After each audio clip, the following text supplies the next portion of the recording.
Hello everybody, Kanisha the Gator here, and I'm here today to give you my review of High School Musical, the musical series, Season 3, Episode 3, The Woman in the Woods. Today's episode is the newbie camp night initiation, where all the members of camp, well, mostly the newbies, go out and have a camp night. As usual, the ones you would expect not to like being out in the woods don't like it. But there's also a ghost story about a person named Susan Fine. And the ghost story is one day during the first camp initiation, that was a long time ago, she heard a faint whistle. She followed that faint whistle, but she while she got lost in the woods, and since then, she's always been wandering there. She also has a bit of a sweet tooth, so she would always have a bag of Twizzlers. Now see, that's when I would question the ghost story. I'd be like, wait, if it was that many years ago, how would she have Twizzlers? See, I'm surprised that nobody in the episode ever questioned that. But it seems a lot of stuff is happening. We finally got the cast list. Gina is Anna, Courtney is Elsa.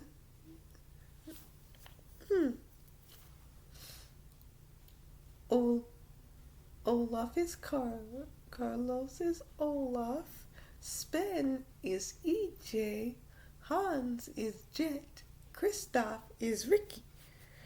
Unfortunately, Ashlyn is in the part of the ensemble, and it's got her a little bit off the edge since she was used to. Since last year, she did get the lead role back when they were at school.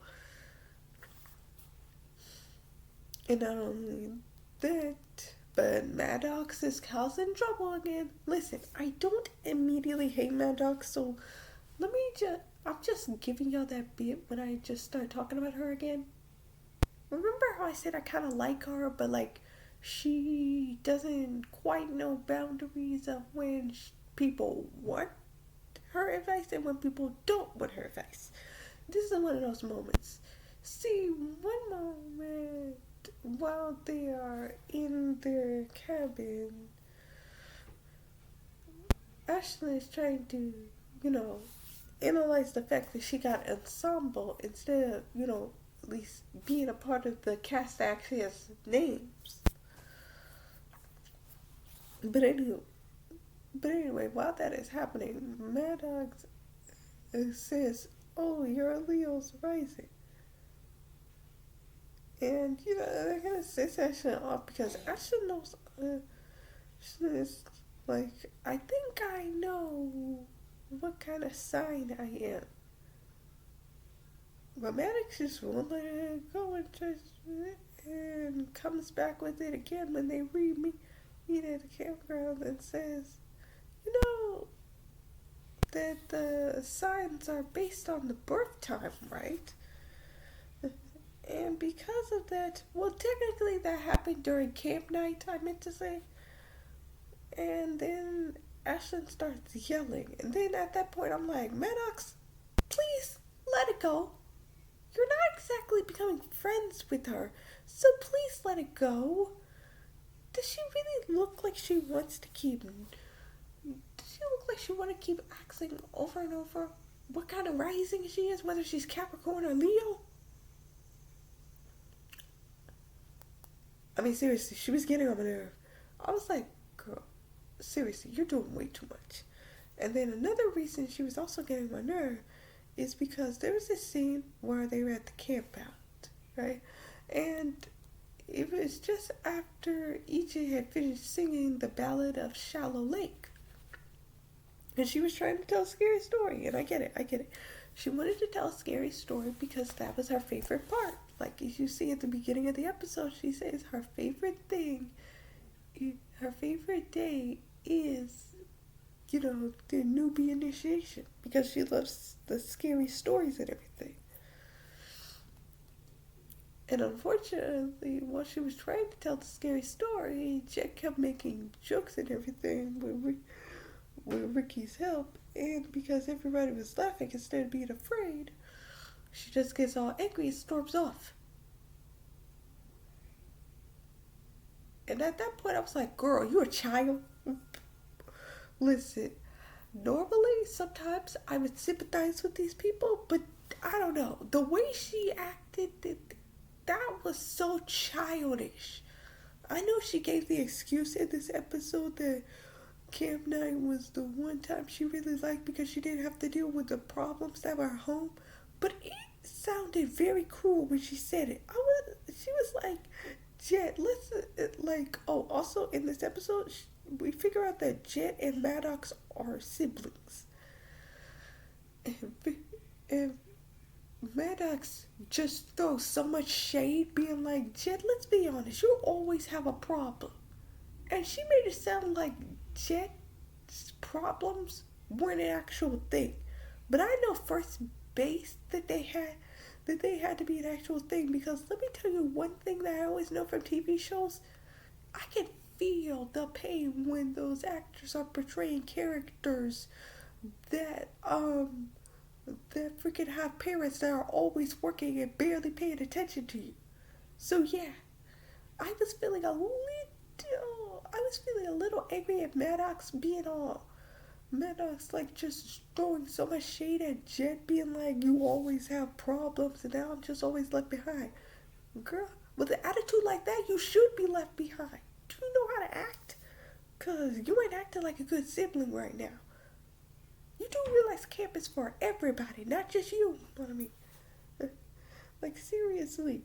And then she tried to say, and then I remember in episode 2 when she was like, well, it's been a long time since I had friends. I can tell, because you don't even know how to treat your own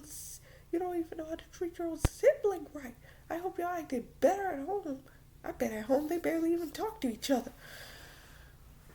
And then I was surprised to hear that she said that their mom and dad actually wanted her to watch over Jet. And then also that story about them thinking that he has ADD.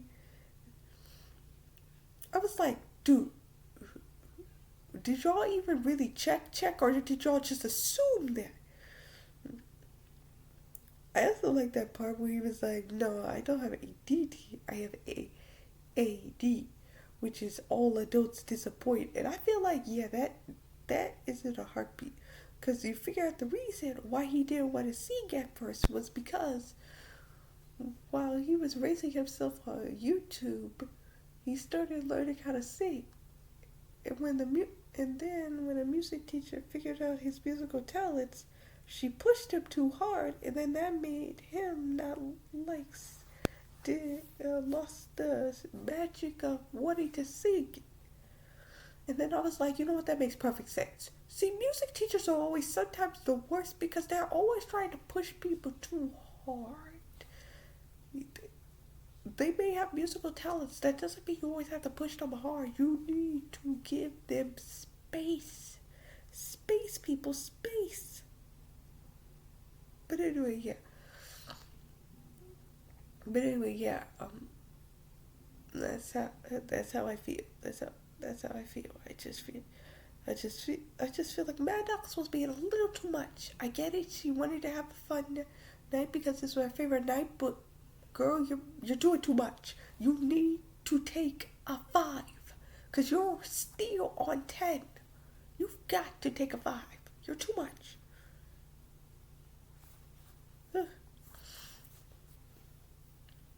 Like I said before, I'm not upset that, Courtney got to play Elsa because she does have the voice, she does have the singing chops for that, and I know many of y'all people were predicting that probably Courtney would be played as Elsa and Gina would be played as Anna, and you know what, yeah, you got y'all wish, and anybody who proclaimed that Carlos was going to play Olaf, y'all got your wish too.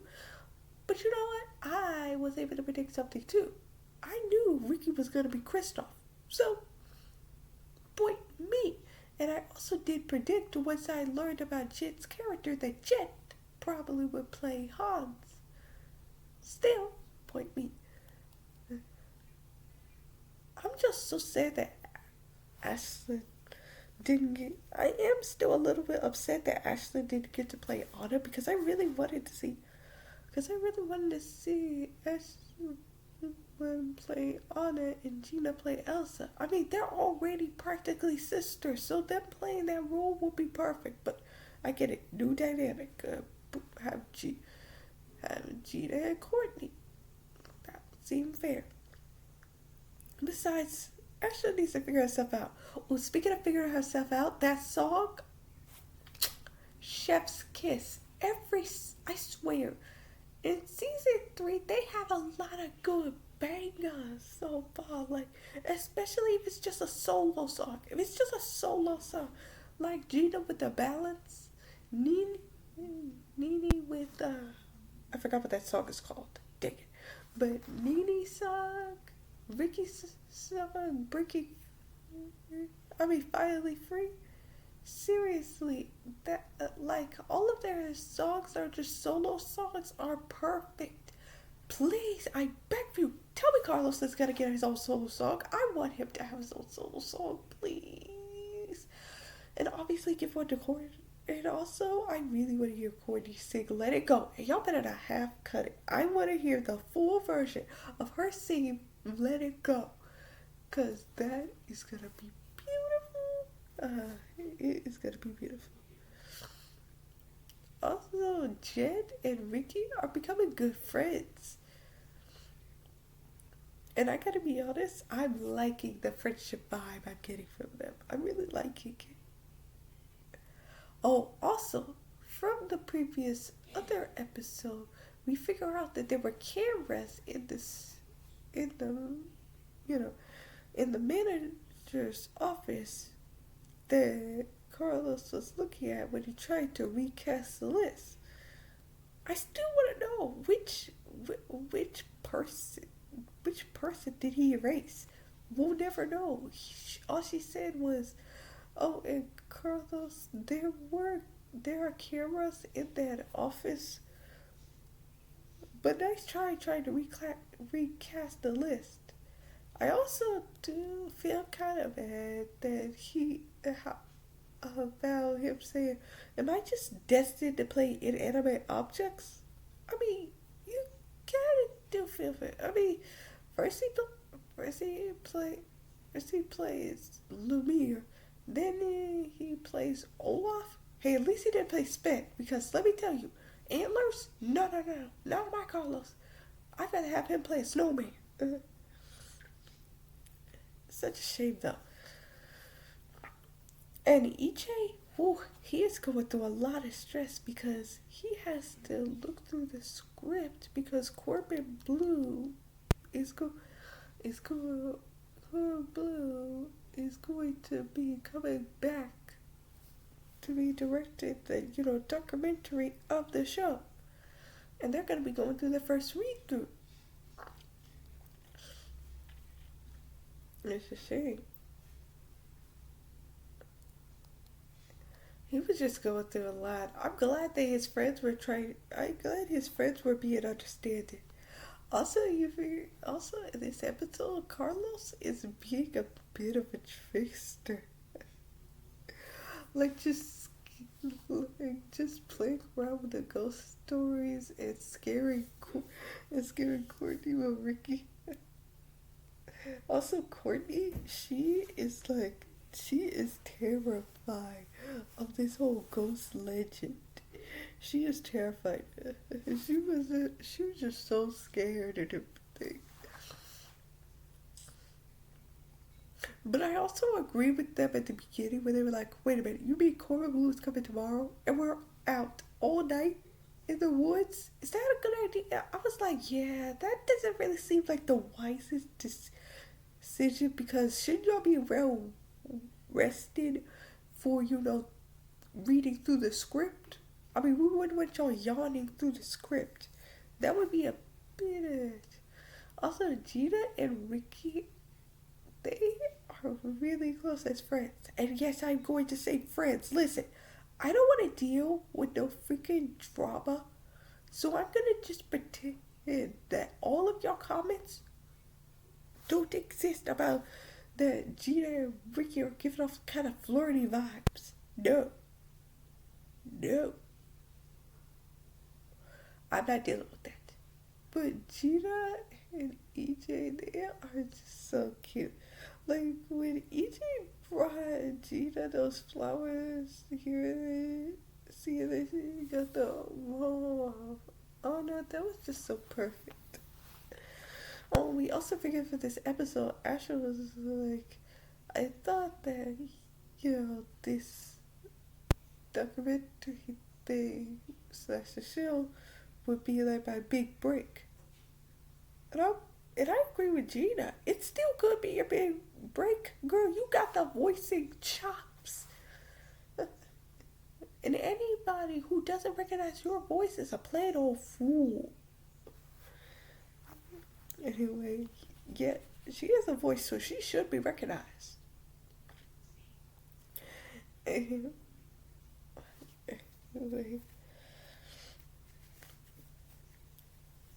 I also really like the friendship between not Gina, the friendship between Courtney and Carlos, because their friendship is just great. You know, both of them not being fully woodsy people and just like making their own kind of club. It's just, it's just so great. This third episode was a really good episode. Some few things I didn't like much, but it still was good. Also, I have a question.